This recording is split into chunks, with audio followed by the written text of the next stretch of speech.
नमस्कार प्रेक्षक हो. भारतशक्ती मराठीच्या सारांश या नव्या कोऱ्या कार्यक्रमाच्या पुढच्या भागात तुम्हा सगळ्या प्रेक्षकांचं पुन्हा एकदा मनपूर्वक स्वागत. 15 दिवसांपूर्वी भारतामध्ये किंवा भारताच्या पश्चिम किनाऱ्यावरती बिपरजॉय या चक्रीवादळाने जो काही धुमाकूळ बघायला मिळाला आपल्याला, त्याच्यामुळे ही चक्रीवादळं नेमकी का आणि कशी निर्माण होतात, किंवा गेल्या काही वर्षांपासून अरबी समुद्रांमध्ये या चक्रीवादळांची संख्या का वाढते आहे, आणि अशा आपत्कालीन परिस्थितीमध्ये तिन्ही सैन्य दलं तिथल्या सरकारच्या बरोबरीने कशा पद्धतीने कोऑर्डिनेट करून काम करतात, याबद्दल आजच्या भागात आपण मार्गदर्शन करून घेणार आहोत. आणि यासाठी निवृत्त air marshal Ajit Bhosale sir आपल्याला मार्गदर्शन करणार आहेत. सर, आजच्या भागामध्ये तुमचं मनपूर्वक स्वागत. नमस्कार. नमस्कार. नमस्कार. सरांची थोडक्यात ओळख करून द्यायची झाली तर सर नेव्हिगेटर म्हणजेच दिशादर्शक म्हणून भारतीय हवाई दलात 1978 साली रुजू झाले. एकूण 5200 तासांचा हवाई उड्डाणाचा अनुभव सरांच्या पाठीशी आहे. श्रीलंका, सियाचीन, कारगिल अशा ठिकाणी पार पडलेल्या कामगिऱ्यांमध्ये सरांचा सहभाग होता. 2017 मध्ये सर आयडी मुख्यालयाचे उपप्रमुख म्हणून निवृत्त झाले. त्यानंतर 2022 पर्यंत केंद्रीय लोकसेवा आयोगाचे सदस्य म्हणून सर कार्यरत होते. सशस्त्र दलांसाठी आवश्यक असणारी तरुण पिढी तयार करणं हे सरांचं सध्याचं काम असून प्रवास करणं आणि विविध खेळांमध्ये सरांना रुची आहे. सर, जसं मी तुमची ओळख करून देताना म्हटलं की आजच्या कार्यक्रमामध्ये तुम्ही मार्गदर्शन करणार आहात, तर सगळ्यात अगोदर माझा प्रश्न हाच आहे की आपण भारत किंवा भारताच्या आजूबाजूच्या प्रदेशांमध्ये ज्या वेळेला अशी आव्हानात्मक परिस्थिती निर्माण होते, तर भारत किंवा आजूबाजूचा प्रदेश खरोखरच अशा आव्हानांना सामोरा जाण्यासाठी सक्षम आहे का? तुमचं काय मत आहे? आपण जर आपल्या देशाची भौगोलिक परिस्थिती बघितली आणि ऐतिहासिक पण परिस्थिती बघितली, असं दिसतं की आपण हिंद महासागराच्या डोक्यावर बसलेलो आहोत आणि आपल्या दोन्ही बाजूला समुद्र आहे. पूर्वीकडे आणि पश्चिमेकडे पण प्रगत देश आहेत. तर ह्या स्थितीमध्ये काय होतं की आपण विषुववृत्ताच्या पण जवळ आहोत. तरी ह्या स्थितीमध्ये जवळजवळ 40% माणसांची, आपल्या मानवांची जी लोकसंख्या आहे ती इंडियन ओशन रिजनमध्ये स्थापित आहे. ह्याला IOR म्हणतात. आणि ह्या IOR मध्ये सगळ्यात लीड रोल म्हणजे आपण भारताचा आहे इंडियन ओशन रिजनमध्ये. ते भारताने त्याच्यामध्ये हे घेतलेलं आहे, लीड घेतलेलं आहे, इनिशिएटिव्ह दाखवले की ह्या भागात जे काही होईल, एखादी नैसर्गिक आपत्ती आली तर त्याला फर्स्ट रिस्पॉन्डर ज्याला आपण म्हणतो तो भारत देश राहील. आणि गेले 40-50 वर्ष आपण बघतोय भारत सर्वात प्रथम या गोष्टीमध्ये जिथं जिथं आपत्ती आली तिथं पोचलेला आहे. भौगोलिक दृष्ट्या बघायला गेलं तर हा जो बेल्ट आहे, जो आपण ज्याला ट्रॉपिकल बेल्ट म्हणतो, उष्णकटिबंध, जो म्हणजे 23 डिग्रीज नॉर्थ आणि साऊथ विषुववृत्ताच्या वर खाली जे आहे, हा जो भाग आहे ह्याला वर्ल्ड हॅझार्ड बेल्ट म्हणतात. म्हणजे साधारण विश्वामधले जे 30% हे असे मोठमोठे आपत्ती येतात ते ह्या भागातच येतात. आणि ह्या आपत्ती म्हणजे फक्त वादळच नाही आहेत, वादळं आहेत, भूकंप आहेत. हे 2 झाले. नंतर तुमच्याकडं पर्जन्यवृष्टी, वादळ एक आहे आणि मग दुसरं दुष्काळ आहे. हे एक झालं तुमचं. भूकंप आहे, सुनामी आहे, आपण सगळं बघितलेलं आहे. भूकंप पण होतात आणि सुनामी पण होतात. कारण हे सगळे भौगोलिक रित्या जसे आपली जिओलॉजिकल आपली जशी स्थापना झाली त्याप्रमाणे हे सगळे आपल्याला भोगावे लागतात असं म्हणायला काही हरकत नाही. आणि तिसरं म्हणजे जे पावसामुळं होतं, पूर असतो आणि समुद्री वादळ असतं. तर ह्या ज्या 3 गोष्टी आहेत, या तिन्ही गोष्टी वर्षेवर आपल्याला येऊन भेटून जातात. असंच हे अलीकडं आपल्याला हे बिपरॉय नावाचं चक्रीवादळ 6 जून ते 15 जून पर्यंत त्यांनी आपल्याला भेट दिली आहे. तर यासाठी जेव्हा आपण स्वतःला फर्स्ट रिस्पॉन्डर म्हणतो तर सातत्याने भारत देश सेंट्रल रोल घेतोय आणि आपली क्षमता वाढवण्याचा प्रयत्न करतो. म्हणजे आपली जी नॅशनल कॅपेबिलिटी आहे, म्हणजे त्याच्यासाठी आपण NDRF ची स्थापना केलेली आहे का? त्यासाठी आपण खूप काही केलेलं आहे. एक तर आपण एक सागर नावाचं इनिशिएटिव्ह आहे, SAGAR. सागर म्हणजे security and growth to all in the region.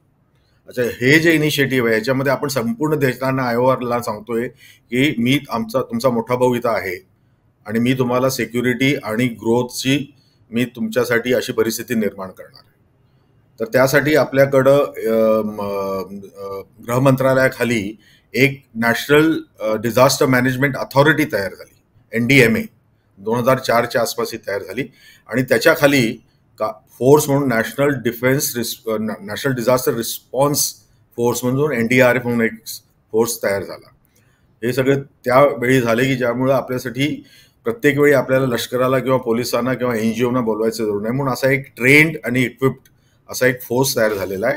आणि तो भारतातच नाही, त्यांच्या स्थापनेपासून तो देशाच्या बाहेर सुद्धा सगळीकडे हे लोक जाऊन खूप चांगलं काम करतायत. तर NDRFची तुम्ही म्हणाल्याप्रमाणे स्थापना ह्याच दृष्टिकोनात झालेली आहे. सर, खरं तर शाळेत असल्यापासून चक्रीवादळ म्हणजे काय किंवा ते कसं तयार होतं, कमी दाबाचा पट्टा, त्याच्यानंतर तो कसा अतितीव्र पट्ट्यामध्ये रूपांतरित होतो वगैरे, हे सगळं आपण समजून घेतलेलं आहे. पण तरी सुद्धा अशा कुठल्या वेगवेगळ्या स्टेजेस असतात की ज्याच्यामध्ये ही ऊर्जा किंवा कमी दाबाचा पट्टा हा अचानकपणे अतितीव्र भागांमध्ये किंवा अतितीव्र पट्ट्यांमध्ये रूपांतरित होतो, त्याच्यामागे काय ऊर्जा असते हे आम्हाला थोडक्यात समजावून सांगा सर. हे बघ आराधना, हे फार एक अगदी म्हणजे वैशिष्ट्यपूर्ण हे मिक्सचर आहे. ह्याच्यामध्ये फिजिक्स आहे, भौतिकशास्त्र आहे, केमिस्ट्री आहे, रसायनशास्त्र आहे, आणि ह्याच्यामध्ये तुमचं भौगोलिक शास्त्र पण आहे. आणि जेव्हा तुम्ही ऊर्जा म्हणता तर ऊर्जा, सगळ्यात मोठं ऊर्जाचं स्रोत जे वेदात पण दिलेलं आहे ते म्हणजे सूर्य. तर आपण हे सगळं सूर्याच्या डोक्यावर हा ठपका ठेवू शकतो की तुझ्यामुळे झालं. ओके, तर सूर्य हा ह्याचा ऊर्जाचा स्रोत आहे.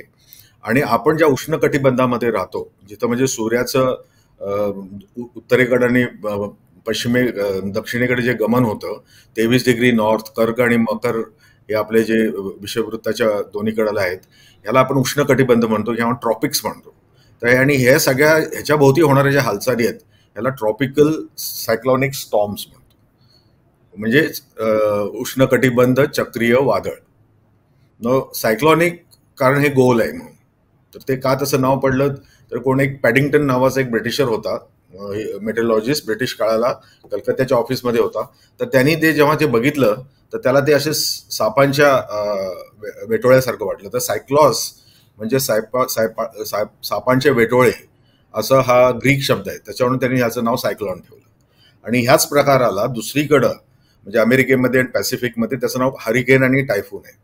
हे सगळे सायक्लॉनिक स्टॉर्म्सच आहेत, पण त्यांची नावं बदलीत. आपल्या भागात जे होते त्याला आपण सायक्लॉनिक स्टॉर्म्स म्हणतो. तर ते कसे होतात तर एक तर 3 घटक आहेत त्याच्यामध्ये. मी सांगितलं केमिस्ट्री आणि बायोलॉजी आणि जिओलॉजी आणि फिजिक्स, जिओग्राफी आणि फिजिक्स आले. एक तर समुद्र हवा आहे, कारण तिथं बाष्प पाहिजे असतं, आणि तो तर समुद्र भरपूर आहे आपला ह्या उष्ण कटिबंधामध्ये. सूर्य तळपतोय चांगला, त्यामुळं समुद्राचा जो पृष्ठभाग आहे त्याचं टेम्परेचर 26 डिग्रीपेक्षा जास्त असायला पाहिजे, 26 डिग्रीपेक्षा जास्त असायला पाहिजे. आणि ह्या बिपरजॉयमध्ये खास सांगण्याची गोष्ट म्हणजे संपूर्ण 6 जून ते 15 जून समुद्राचं जे पृष्ठभाग होतं त्याचं टेम्परेचर जवळजवळ 30 डिग्री होतं. जेव्हा 26 पेक्षा जास्त तापमान असतं तेव्हा वाफ तयार होते, आणि ती वाफ काय होती, ती वर जायला लागते, आणि मग तिथं ते लो प्रेशर किंवा कमी दाबाचा प्रदेश तयार होतो. आणि हवेचं असं तत्व आहे की जिथं कमी दाब असेल तिथनं दुसरी हवा तिथे पोचते. तर एक तर तुम्हाला पाहिजे उष्णता, म्हणजे उष्णतेमुळं म्हणजे समुद्राचा सरफेसवर पृष्ठभागावर 26 डिग्रीपेक्षा जास्त टेम्परेचर पाहिजे, हा एक घटक आहे. दुसरा घटक आहे की बाष्प पाहिजे. आणि आता आपल्याला माहित आहे की आपलं साऊथ वेस्ट मान्सून सुरू आहे, बाष्पची काही कमतरता नाही आहे. बाष्प आहे, बाष्प बाहेरून पण यायला लागले. त्याच बाष्पाला हे त्यांनी अडवून धरले आणि त्यालाच ते वर घेऊन गेला, म्हणजे आपल्या पश्चिम किनाऱ्याला यायच्या ऐवजी. हे तुम्ही असं म्हणजे इमॅजिन करू शकता. तर बाष्प पण भरपूर आहे. आणि तिसरी गोष्ट म्हणजे की त्याचा प्रवास, तो समुद्रावर किती दिवस. जर तुम्हाला उष्णता आणि बाष्प, this is like a heat engine, हे त्याचं इंधन आहे, उष्णता आणि बाष्प. आणि हे कसं वाढत जातं त्याच्यात फार मजेशीर गोष्ट म्हणजे, again this is all thermodynamics, की जेव्हा असं खालून ही हवा येते ते लो प्रेशर किंवा कमी दाबाला भरवण्यासाठी, तेव्हा ती वर जाते अशी, आणि वर म्हणजे साधारण 10 किलोमीटरच्या वर जाऊन त्याला लो लेवल ह्याला हाय लेवल त्याला हे होतं, डिस्ट्रीब्युशन होतं. तर हा जो फिनॉमिना आहे हा साधारण एखाद्या नरसाळ्यासारखा असतो. म्हणजे खाली हवा येते पण वर 10 किलोमीटरवर त्याचं डिस्पर्सल होतं आणि वर डिस्पर्सल झाल्यामुळे मग ती खालनं वर जायला लागते. हे बाष्प बरोबर ही जेव्हा हवा वर जाते तेव्हा ती थंड होते आणि वर जाऊन हे बाष्पाचे जे बारीक बारीक बारीक जे अणू आणि रेणू असतात ते सगळे क्रिस्टलाइज होतात. म्हणजे त्याचं बर्फ बनतं किंवा पाणी बनतं, कंडेन्सेशन होतं. आणि आपल्याला माहित आहे ज्यांनी केमिस्ट्री वाचली आणि लक्षात आहे तर त्याच्यामध्ये त्या कंडेन्सेशन मध्ये एक लेटंट हीट रिलीज करतं. ते लेटंट हीट ऑफ कंडेन्सेशन म्हणतात त्याला. तर हे जेव्हा रिलीज होतं त्यामुळे उष्णता अजून रिलीज होते तिथं. हे सगळं ऊर्जाची गोष्ट आहे बरं का. आणि उष्णता रिलीज झाली की परत त्याच्यामुळे कमी दाब होतो. मग कमी दाब झाल्यावर तर परत खालनं वर बाष्प येतं, हवा येते आणि मग ते वर जातं. मग परत ते कंडेन्सेशनची हीट सोडते. हे जसं जसं तुमचं एखादं atomic power, nuclear power plant असेल किंवा ॲटॉमिक पॉवर प्लांट असेल त्यासारखं हे सुरू होतं. मोठ्या प्रमाणात हे ऊर्जाला रिलीज करतं. आणि ऊर्जा म्हणजे फक्त हवा आहे, हीट आहे. ओके. आणि ती हीट आपल्याला भासत नाही, पोळत नाही, कारण पाऊस पडत असतो आणि परत ते एक सायक्लिकल सर्कल सुरू असतं. आता हे जे बिपरजॉय झालं त्याच्यामध्ये किती एनर्जी झाली असेल असा जर तुम्ही अंदाज केला तर ते म्हणतात की 100 हायड्रोजन बॉम्ब्स मध्ये जेवढी एनर्जी आहे हे या 10 दिवसात बिपरजॉयनी एनर्जी उत्पन्न केली. तर ही जी एनर्जी आहे त्याचं दृश्य काय आपल्याला, तर ते एनर्जी आपल्याला दिसते कशा, तर आपल्याला ती एनर्जी वाऱ्यामध्ये दिसते आणि ती एनर्जी आपल्या पावसामध्ये दिसते, आपल्या ढगाच्या ह्याच्यामध्ये दिसते. तर त्याचं दृश्य म्हणजे विजिबल इंडिकेशन्स ते आहेत. तर असं हे वाढत जातं आणि जोपर्यंत ह्यातलं काही एखादी गोष्ट कमी होत नाही तोपर्यंत हे संपत नाही. मग एकतर तुमचं टेम्परेचर कमी व्हायला पाहिजे किंवा तुम्हाला बाष्प नाही मिळायला पाहिजे. पण बिपरजॉयचा आपण थोड्या वेळाने आपण बघू त्याचा प्रवास कसा झाला. तुम्ही बघाल की ह्याला दोन्ही अगदी प्रचूर मात्रामध्ये मिळत होतं त्याला, त्यामुळे ते वाढतच गेलं. तर असं हे बेसिकली ह्या 2-3 गोष्टी. तिसरी एक गोष्ट आहे ज्याला कोरिओलिस फोर्स म्हणतात. कोरिओलिस फोर्स एक फिनॉमिना आहे that is part of the geography. ते नॉर्दर्न हेमिस्फिअर म्हणजे उत्तर गोलार्धामध्ये आणि दक्षिण गोलार्धामध्ये त्याचा इफेक्ट असतो. ते काय करतं, ते पृथ्वीच्या रोटेशन बद्दल, फिरण्याबद्दल, परिभ्रमणामुळे हा कोरिओलिस फोर्स होतो. तर ते कुठलीही गोष्ट जी पृथ्वीवर असते किंवा हवेत असते, तरंगत असते, त्याला ते उत्तर गोलार्धात डावीकडं पुश करते आणि दक्षिण गोलार्धात उजवीकडे पुश करते. हे निसर्ग आहे. ओके. हे जायरोडायनॅमिक्स आहे, हे फिजिक्स आहे. आणि तर तुम्ही आता विचार करू शकता, तुम्हाला माहित आहे की तुमचा जो बिपरजॉय तो खालनं सुरू झाला केरळच्या जवळपास आणि तो असा वर वर वर वर गेला. तर तुम्हाला एक माहित आहे की आपल्याला ह्यावेळी साऊथ वेस्ट मॉन्सून्स येतात. तर आपण जर बघितलं की हा वर गेलाय आणि साऊथ मॉन्सून त्याला डावीकडे पुश करतायत, मग हा येऊन इकडे मुंबईला किंवा गोव्याला का नाही थडकला, हा वर कसं गेला, त्याला वर कोणी पाठवलं, तर त्याला वर कोणी पाठवलं तर हे कोरिओलिस फोर्सने पाठवलं. कोरिओलिस फोर्स त्याला उजवीकडे जाऊन देत नव्हता, तो त्याला डावीकडे पुश करत होता. आणि Coriolis force is directly proportional to the speed of the wind. आणि जसं जसं ते विषुववृत्ताच्या उत्तरेकडे जातं हा कोरिओलिस फोर्स वाढत जातो. मी जास्त टेक्निकल होऊ इच्छित नाही, पण त्यात मजेची गोष्ट ही आहे, विषुववृत्ताजवळ हा कोरिओलिस फोर्स शून्य असतो. त्यामुळे विषुववृत्ताच्या 300 किलोमीटर पट्ट्यावर कधीच सायक्लोनिक स्टॉर्म होत नाही. तर उष्णता जरी असली, बाष्प जरी असलं, कोरिओलिस फोर्स मध्ये नाहीये म्हणून ते फिरत नाही, ते चक्री बनत नाहीये. ठीक आहे. आणि दक्षिण कटिबंधामध्ये, उष्ण कटिबंधामध्ये जी वादळ निर्माण होतात ते विषुववृत्त क्रॉस करून उत्तरेकडे येऊ शकत नाही, कारण मध्ये त्यांना 0 कोरिओलिस फोर्सचा बँड आहे. So that is a barrier. This is just to give you the typical curiosity of this phenomenal natural phenomena that this is. तर ह्या 3 गोष्टी आहेत, बाष्प, उष्णता आणि कोरिओलिस फोर्स. सर, जसं तुम्ही म्हणालात की दिशा आणि त्याच्यामध्ये असणारं वेगवेगळ्या प्रकारची तीव्रता कशा पद्धतीने काम करते आणि कशा पद्धतीने त्याचा प्रवास सुरू होतो या उत्तरामधनं कळलं. पण जेव्हा एखादं चक्रीवादळ किनारी भागांमध्ये येऊन धडकणार असतं असा इशारा ज्या वेळेला मिळतो त्यावेळेला तिथे नेमकी कोणत्या पद्धतीची तयारी किंवा कशा पद्धतीचं लक्ष तिथे ठेवलं जातं याबद्दल थोडंसं मार्गदर्शन करा सर. तर लँडफॉल म्हणजे जेव्हा तुमचं हे जे वादळ आहे परिपक्व झालेले वादळ जमिनीला धडकतं किंवा जमिनीमध्ये प्रवेश करतं, त्याला लँडफॉल म्हणतात. आणि त्यामुळं काय होणार आहे लँडफॉलमध्ये, तर एक तर त्याचं काय एवढं अप्रूप आहे किंवा त्याचं काय महत्व आहे की एक तर तिथं आपली वस्ती असते आणि हा समुद्रावर किती पण थैमान मारू दे आपल्याला काही त्याचा प्रॉब्लेम नाही, आपण समुद्रावर जायची हे नाही. पण जेव्हा ते जमिनीवर येतं मग ते आपलं खरं रौद्र रूप दाखवावं लागतं. तर त्यासाठी जी मोठ्या तयारी करावी लागते त्याबद्दल मी सांगेनच. पण लँडफॉलच्या वेळेचं दुसरं महत्वाची गोष्ट म्हणजे काय, लँडफॉल झाल्याबरोबर त्याच्या 2-3 गोष्टी त्याच्या संपतात. एक तर त्याचा समुद्राकडनं येणारं बाष्प कमी होतं, म्हणजे शून्यच होतं म्हणण्यात काही अर्थ नाही. दुसरं म्हणजे जमीन जर थंड असेल समुद्रापेक्षा तर त्याची उष्णता कमी होते, कोरियोलिस फोर्स असतो. पण ह्या ज्या 2 गोष्टी जे 2 इंधनं आहेत ती कमी होतात. म्हणून जेव्हा जेव्हा लँडफॉल होतं त्याच्यानंतर आपण बघतो त्याचा वेग कमी कमी कमी होत जातो आणि मग ते शेवटी उलटं चक्र सुरू होतं. म्हणजे low level depression, deep depression, cyclonic storm, severe cyclonic storm, मग then it goes down to deep depression and low and then zero. तर असं ते त्याचं लाईफ सायकल आहे. तर लँडफॉलचं ते एक महत्व आहे. पण हे होताना ते जसं की बिपर रॉयचं उदाहरण घेतलं तर साधारण 50 ते 170 किलोमीटर पर आवर ह्या स्पीडनी त्यांनी धडकलं ते किनाऱ्याला. जे किनारा म्हणजे नालिया आमचं एअरफोर्स स्टेशन आहे तिथं आहे, जखाऊ बेट आणि म्हणजे एकदम गुजरातचा पश्चिमेकडचं जे आहे. जेव्हा ते धडकलं तेव्हा रस्त्यात जे काही येईल ते सगळं उडवतं ते.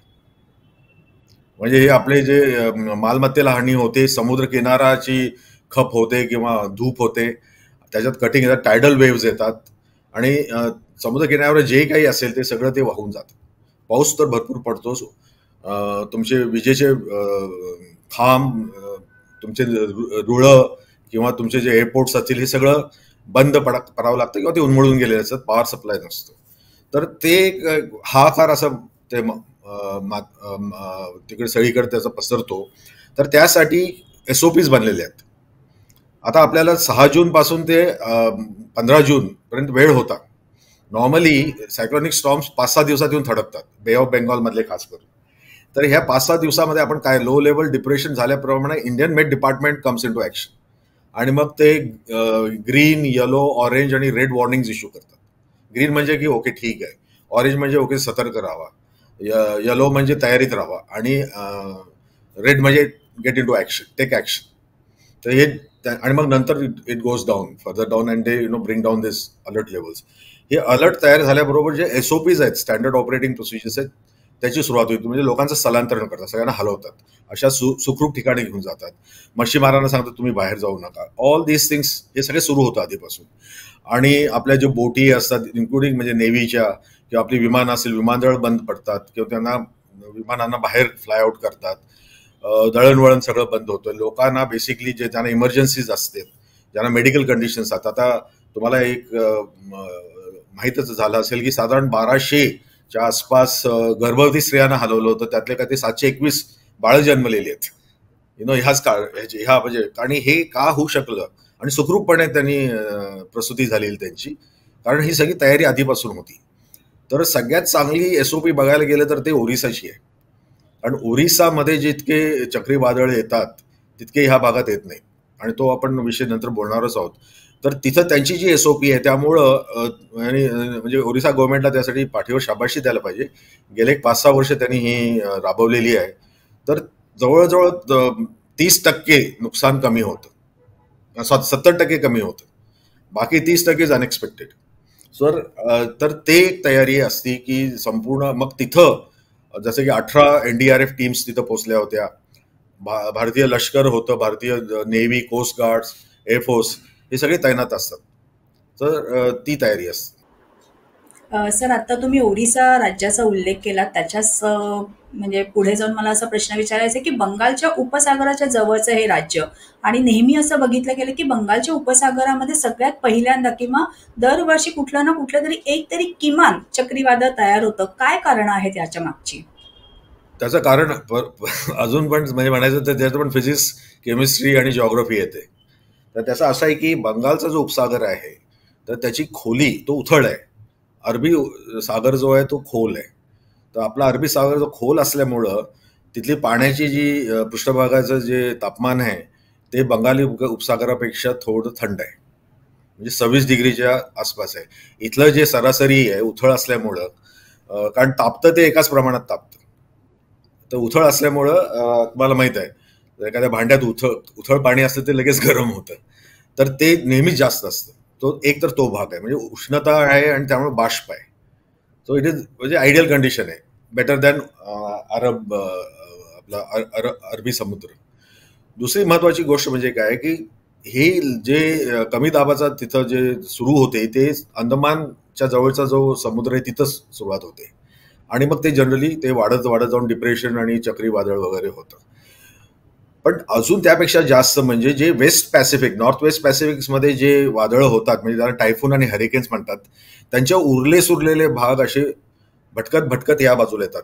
कारण ते डिप्रेशन मग लो डिप्रेशन होऊन जो लो असा प्रदेश असतो तो त्याला ईस्टर्ली वेव्ह म्हणतात. म्हणजे जे उजवीकडनं डावीकडे जातं, जर आपण ग्लोबकडे बघितलं तर ते येऊन इथं बंगालच्या उपसागरामध्ये म्हणजे सतत अशी भेट देतं. म्हणजे ते पुरवते एक लो लेवल प्रेशर बाहेरून इम्पोर्ट केल्यासारखं असतं, मग ते वाढतं तिथं आणि मग ते चक्रीवादळ होतं. तर तसं पुरवठा बाहेरून अरबी समुद्राला होऊ शकत नाही. जास्तीत जास्त कधी कधी क्वचितच बेंगालच्या उपसागरामध्ये झालेलं चक्रीवादळ ते प्रयत्न करतं, म्हणजे त्याच्यासाठी भौगोलिक कंडिशन्स पण व्हायला पाहिजेत. Very rarely it goes across to the अरबी समुद्र. पण जोपर्यंत ते जमिनीवरून गेलेलं असतं आणि त्यातला सगळा दम आणि त्यातली सगळी ऊर्जा कमी झालेली असते, तर it has already weaken that side. तर त्यामुळं बंगाल उपसागरमध्ये जर 4-5 होत असतील तर अरबी उपसागरमध्ये एखादा दुपटा असं हे बघायला मिळतं. पण एक रिपोर्ट आलेला आहे 2021ला, इंडिया मेट डिपार्टमेंटचा रिपोर्ट आहे. त्यांनी साधारण एक 15 वर्षाचं एक त्यांनी अनुमान काढलेलं आणि त्यांनी सांगितलंय की बंगाल उपसागराचं तिथली आता फ्रिक्वेन्सी वाढलेली आहे, कारण गेल्या ह्या 10-15 वर्षात त्यांचा ज्यांनी अभ्यास केलेला आहे त्याच्यामध्ये बंगाल उपसागराचं टेम्परेचर, तापमान 0.36 डिग्री सेंटीग्रेडनी वाढलेलं आहे. ओके, म्हणजे एवढं जरी वाढलं तर दॅट्स वाय एवढंच आपण सांगतो ग्लोबल वॉर्मिंग किंवा सी पोल्युशन आणि हे ते सॅलिनिटी वाढलेली आहे. तर त्या ह्यानी इकडं वन ऑफ द रिझन, त्याचं एखादं कारण असू शकतं की आता ह्याचं तापमान वाढलेलं आहे because of other factors than even it is overcoming the depth issue. आणि जसं जसं हे वाढत जाईल तसं तसं इथलं पण चक्रीवादळाचं प्रमाण वाढणार आहे. अरबी समुद्रामध्ये आता बिपरजॉयच्या निमित्ताने जी चर्चा झाली त्याच्यामध्ये एक सूर असा होता की अरबी समुद्रामध्ये सुद्धा आता हळूहळू ही संख्या वाढत जाणार आहे किंवा वाढते असं निदर्शनाला आलेलं आहे. त्याच्या मागची कारणं सुद्धा हीच आहेत का सर? त्याच्यामागची कारणं हीच आहेत की आता तिथलं कारण आपलं बंगालमध्ये जी वादळं होतात त्याच्यासाठी पुरवठा होतोय, इथं तसा पुरवठा होत नाही. पण तशी आता काय झालंय की इथलं तापमान वाढल्यामुळं इथं बाष्प निर्माण होणार आहे, त्याला बाहेरून काहीतरी इम्पोर्ट करायची जरूर नाहीये.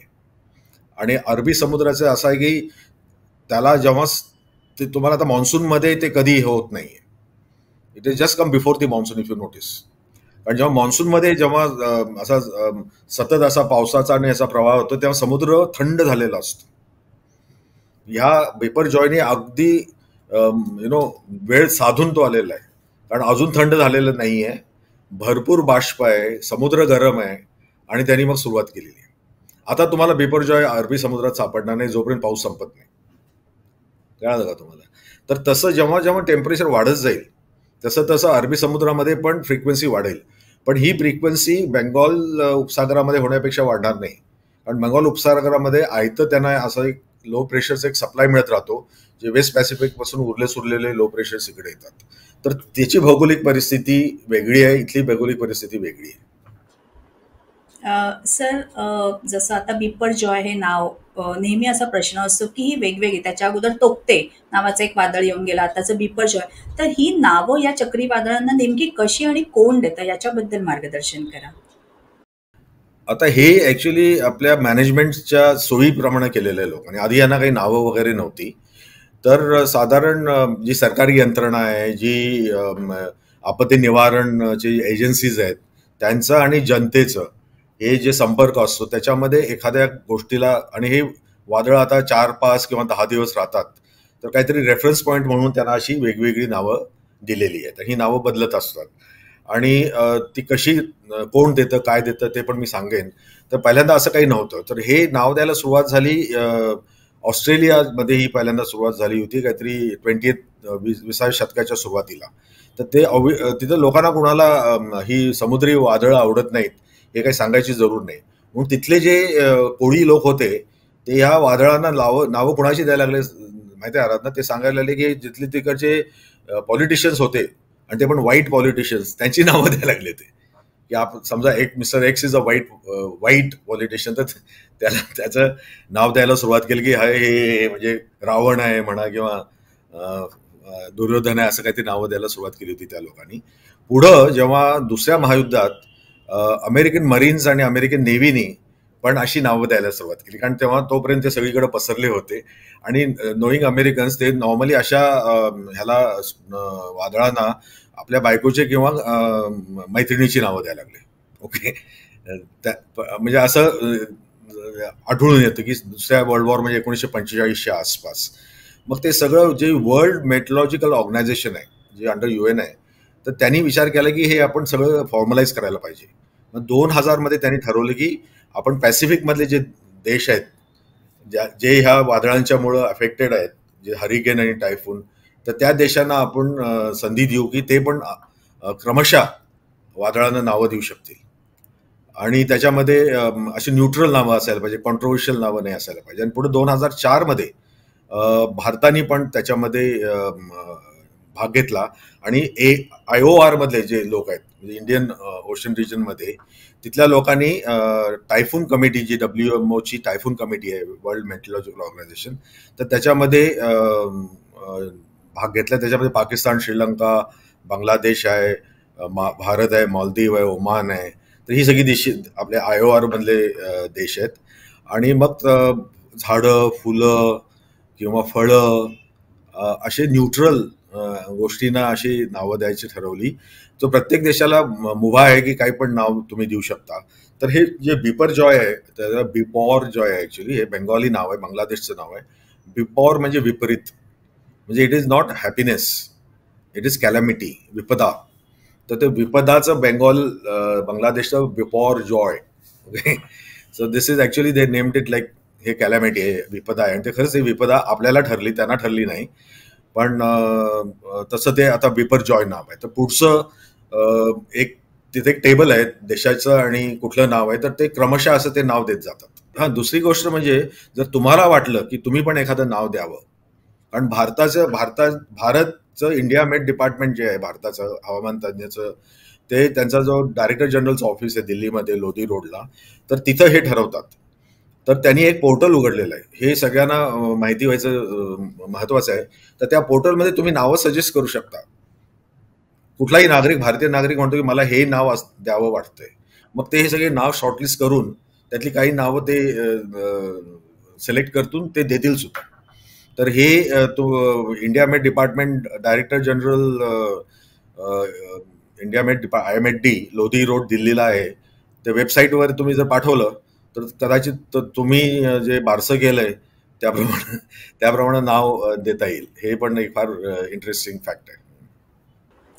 सर, जसं अगदी आपण पहिल्या 2-3 प्रश्नांमध्ये बघितलं की अशा आपत्कालीन परिस्थितीमध्ये वेगवेगळ्या प्रकारची टीम्स तिथे एकत्र असतात. मग त्याच्यामध्ये NDRF असेल, केंद्र सरकारकडनं असेल, NGOज असतील, अगदी आपली तिन्ही सैन्य दलं सुद्धा त्याच्यामध्ये असतात. या सगळ्याचं कोऑर्डिनेशन कसं होतं याबद्दल मार्गदर्शन करा. तर मी सांगितलं ना, जसं की भारताने स्वतःसाठीच नाही, भारत खंडप्राय देश आहे. आपल्या इथं भूकंप हे सगळं होतं, भूकंप होतात, वादळं होतात, फ्लड्स येतात, लँडस्लाइड्स होतात, सुनामी येते आणि जसं बालासोरमध्ये ट्रेन ऍक्सिडेंट्स होतात. तर मॅन मेड आणि नॅचरल कॅलॅमिटीज आपत्ती होत राहतात. तर त्यासाठी आणि आपण सगळ्या IORच्या लोकांना पण सांगितली की आम्ही तुम्हाला सुरक्षा आणि ग्रोथ आम्ही प्रॉमिस करू. तर ते पण एक स्ट्रॅटेजिक आहे त्याचं धोरण. त्यामुळे बाकीचे दुसरे शेजारचे देश, मोठे मोठे देश, चीन वगैरे इथे त्यांना शिरकाव मिळत नाही आपण हे जे इनिशिएटिव्ह घेतले. तर हे पण बघण्यासारखं आहे. तर त्यासाठी जी भारताने गेले 15-20 वर्ष म्हणजे 2004 पासून जी सुरुवात केली आहे, तर एक नॅशनल डिझास्टर मॅनेजमेंट अथॉरिटी गृह मंत्रालय म्हणजे केंद्रीय गृह मंत्रालयाखाली ती एस्टॅब्लिश झाली आणि त्यांनी एक NDRF म्हणजे नॅशनल डिझास्टर रिलीफ फोर्स तयार केला आहे. तर हे एक तुमचं रिसोर्स आहे.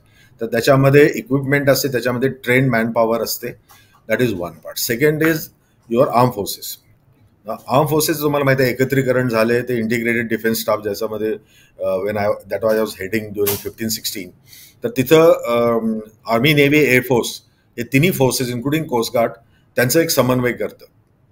तर ते एक फोर्स आहे ज्याच्यामध्ये तुम्हाला लष्कर, एअरफोर्सची विमानं आणि नेव्हीचे शिप्स अँड बोट्सचा वापर करतात, माणसं, मॅन पॉवर ऑल्सो. तर तो एक फोर्स आहे. तर काय होतं जेव्हा अशी क्रायसिस होते तर पहिल्यांदा गृह मंत्रालय एक नॅशनल क्रायसिस मॅनेजमेंट सेल उभं करते, जे आहे ती. तर त्याच्यामध्ये होम सेक्रेटरी, डिफेन्स सेक्रेटरी वगैरे हे लोक बसलेले असतात. IDS headquarter, IDS integrated defence स्टाफमध्ये आमचं ऑपरेशन सेंटर असतं. प्रत्येक आर्मी, नेव्ही, एअरफोर्स, कोस्ट गार्डचे त्यांचे हेडक्वार्टर्समध्ये सेंटर्स असतात आणि ते ज्या स्टेट अफेक्टेड आहेत, आता इथं तुम्हाला केरळपासून गोवा, महाराष्ट्र, गुजरात हे सगळे स्टेटचे इन्व्हॉल्वमेंट होती. त्यामुळं आपण बिपरजॉयचं जर उदाहरण घेतलं तर प्रत्येक स्टेटमध्ये NDRF साठी स्टेट डिझास्टर रिलीफ फोर्स तयार झालेला आहे. त्यांच्याकडं पण इक्विपमेंट आहे, त्यांच्याकडं माणसं, त्यांचं पण ट्रेनिंग झालेलं आहे. तर ते पण तैनात होतात. मग होमगार्ड्स असतात, NGO असतात आणि बाकीच्या गोष्टी असतात. तर chief secretary is in charge there along with the head of police आणि हे स्टेटमध्ये. आणि इथं हे मी तुम्हाला सांगितलं की 3 सर्व्हिसेस, द NDRF फोर्स यांच्या हे सगळ्यांचं आणि इंडिया मेड डिपार्टमेंट, कारण आता in case of this kind of a thing तर हे सगळं एकत्र असे काम करतात. त्यांचे कम्युनिकेशन जे असतं ते एकाच चॅनलवर असतं आणि एव्हरी 6 आवरली 12 आवरली ते रिपोर्ट्स देतात. त्यामुळं सो त्यांचं सगळ्यांचं ग्राउंड लेवलवर पण कॉन्टॅक्ट असतो, स्टेट लेवलवर मध्ये पण कॉन्टॅक्ट असतो, ऑन द स्पॉट कॉन्टॅक्ट असतो. सो लॅटरली हे वरपर्यंत जातं आणि मोठे मोठे जे त्यांचे जे निर्णय घ्यायचे असतात ते नॅशनल तुमचं जे क्रायसिस मॅनेजमेंट सेल आहे ते घेतं. तर असं तळापासून वरपर्यंत एक चांगलं स्ट्रक्चर तयार झालंय आणि त्या स्ट्रक्चरसाठी फायनान्स पण 70% केंद्रीय सरकार देतं आणि एक इंटिग्रेटेड डिझास्टर रिलीफ नेटवर्क आहे. तर त्याच्यामध्ये प्रत्येक भागामध्ये देशाच्या सेंट्रल पासून तर प्रत्येक स्टेट आणि प्रत्येक फोर्समध्ये काय काय मॅन पॉवर आहे, काय काय इक्विपमेंट आहे, काय काय रेडीनेस आहे, हे करंट त्याच्यामध्ये स्टेटस असतो आणि त्याचे अलोकेशन कसं करायचं. That is also there is a web portal, anybody can access that and you can see what's happening. तर ह्या गोष्टी फारच आणि वर्षेवर त्याच्यावर आपण सराव पण करतो जेव्हा डिझास्टर नसतं तेव्हा. तर असं आहे, ही यंत्रणा खूपच मजबूत आहे आणि भारताच्या बाहेर पण आपण जाऊन कामं केलेली आहेत. मला असं वाटतं NDRFच्या टीम आतापर्यंत बऱ्याच ठिकाणी जाऊन त्यांनी भारताकडनं मदत पुरवलेली आहे. अशी उदाहरणं आपल्याला आत्ता यावर्षी सुद्धा बघायला मिळालेली आहेत. पण बिपरजॉयच्या निमित्ताने चक्रीवादळ आणि त्याच्याशी संबंधित असणारी इतर आपत्कालीन परिस्थिती कशी असते आणि त्याच्यामध्ये कशा पद्धतीने आपण सगळे एकत्र येऊन काम करतो ह्याच्याबद्दल जी काही माहिती दिली, या सगळ्या माहितीबद्दल सगळ्या प्रेक्षकांच्या वतीने आणि माझ्या वतीने सर खूप खूप धन्यवाद. नमस्कार. नमस्कार प्रेक्षक हो, आजचा हा भाग आणि ही माहिती तुम्हाला कशी वाटली ते कमेंट्सद्वारे आमच्यापर्यंत नक्की पोहोचवा. त्यासाठी काय करायचे, भारतशक्ती मराठी या यूट्यूब चॅनलला लाईक करा, शेअर करा, सबस्क्राईब करा.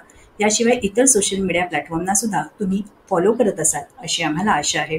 भेटूया सारांश पुढच्या भागामध्ये एका नवीन विषयासह. तोपर्यंत नमस्कार.